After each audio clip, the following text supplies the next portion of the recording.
Next, we're going to take a look at questions 7 through 10. For question number 7, you need to know the properties of a rectangle, and specifically, there are a few rectangle theorems. If we think about a theorem here that tells us, and one of them from your notes, it says something is true if a shape has congruent diagonals. So if a blank has congruent diagonals,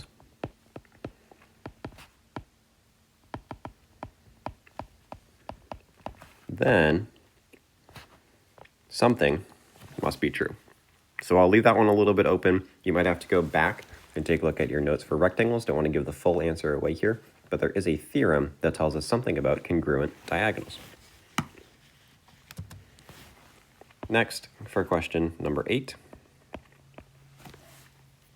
we are again looking at a parallelogram. So some properties that we need to know for these. Opposite sides are equal. Opposite sides are also parallel.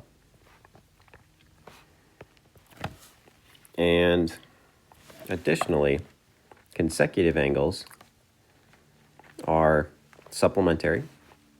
So this one and this one, x plus y in this case, would equal 180. And angles that are opposite are equal. So that should be all the information you need for question number 8. For question number 9, we are looking at a rectangle. And the only property that we need to know here is that our diagonals are congruent. So this line in green is equal to this line in red. So you would fill in those values and then solve. The last question for this video is number 10. Again, looking at a rectangle. The property that we need to know for this angle, for this video, my goodness, is taking a look at some of these angles. And the important piece for this is actually going to be an old skill.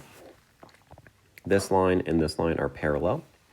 So if we look at them as extensions, these are parallel lines. This is a transversal cutting through those parallel lines. So we talked about this in class the other day. That tells us something about the angle that's right here and the angle that is right here. We call these alternate interior angles.